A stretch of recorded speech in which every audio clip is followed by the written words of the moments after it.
Good morning, students. From today onwards, we will start a new chapter, that is chemical equilibrium. And in this chapter, the first topic is about reversible and irreversible reaction. You know the meaning of chemical reaction. Reactants react with each other to form the product. It's called a chemical reaction. Now, based on direction, the chemical reactions are classified into two types, and the two types are: number one,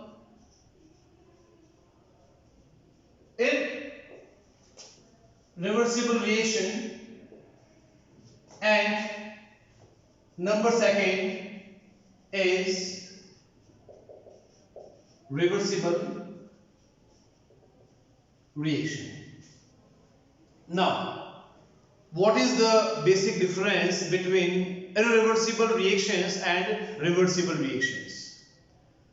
So whenever we talk about irreversible reactions, then in irreversible reactions, the reactants gets converted to products. Or we can say the reaction takes place only in one direction. Reactants gets converted to products. And these reactions are represented by single-headed arrow. The reaction generally takes place in open vessel.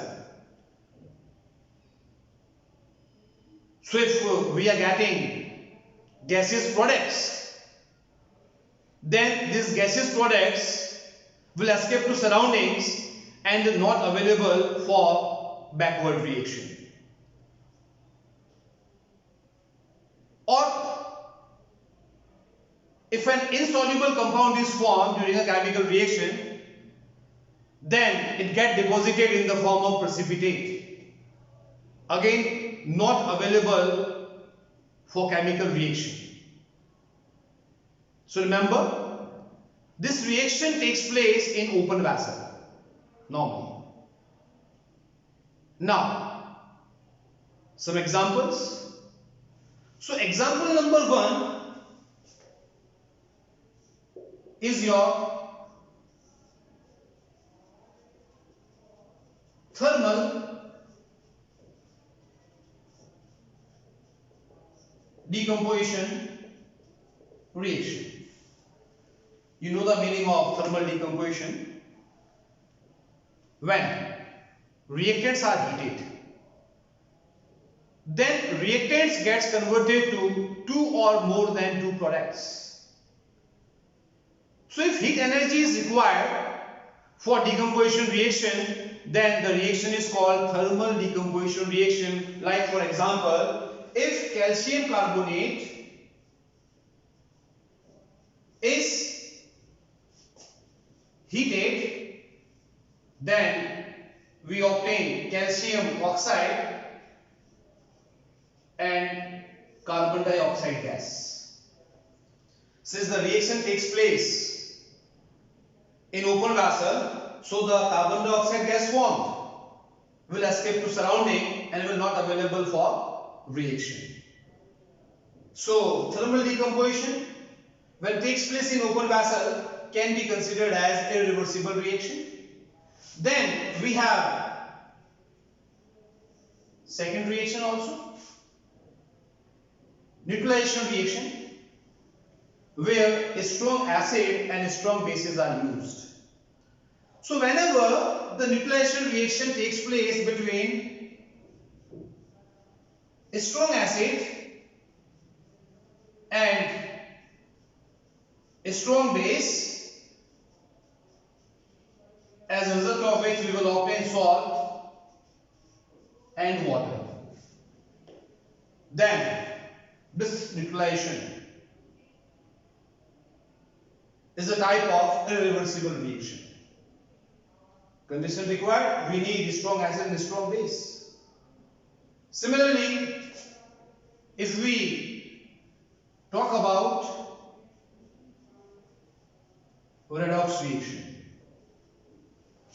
Remember, redox reaction is an important example of irreversible reaction. In redox, we can talk about rusting of iron, where iron in presence of moisture gets converted to Fe2O3 dot XH2O. This is called hydrated ferric oxide. This is the formula of rust. And all precipitation reaction are also example of irreversible reaction. Like I can write barium chloride aqueous reacting with Na2SO4 aqueous, as a result of which we obtain NaCl aqueous and white PPT of barium chloride. As a result of chemical reaction, we are getting two products. One is your sodium chloride, other one is your barium chloride. Sorry, it's a barium sulfate, not barium chloride. It's your barium sulfate. So NaCl, the compound is soluble in water, while the next compound formed, that is your barium sulfate, is insoluble in water. So it will form white precipitate. So remember, all the precipitation reaction are example of irreversible reaction. Then comes the next one, that is your reversible reaction. So what happens in reversible reaction? In this reaction, reactants gets converted to products, and products again forms reactant. It means the reaction is taking place in two directions, forward direction as well as backward direction. When it is the conversion of reactant to product, this is called forward direction.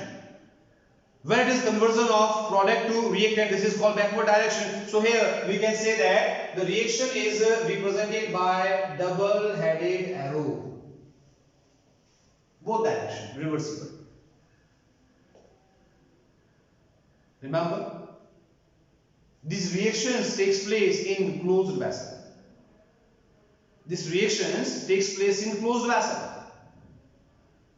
So if the reaction like decomposition of calcium carbonate takes place in closed vessel, then first we will get calcium oxide with the formation of carbon dioxide. Now, because the vessel is closed, so carbon dioxide cannot escape to surroundings. So it is available for further reaction. Carbon dioxide further reacts with calcium oxide and forms a calcium carbonate. About neutralization reaction, leave it the reaction taking place between a strong acid and a strong base. All other neutralization reaction, like between a strong acid, weak base, or weak acid, strong base, or weak acid, weak base, are reversible in nature. Like I can write one example like HCl aqueous when made to react with MgOH whole twice a weak base forms MgCl2 aqueous plus 2H2O liquid. Balance it, it will be 2HCl. Now, here is your strong acid, here is your weak base. So, reaction will be reversible in nature. So, these are few examples of reversible reaction. So, based on the direction of propagation, the chemical reactions are classified into two types. First is your irreversible reaction and second one is your reversible reaction. So that's all in irreversible and reversible reaction. In next lecture we will talk about chemical equilibrium and equilibrium constant. Thank you and have a good day.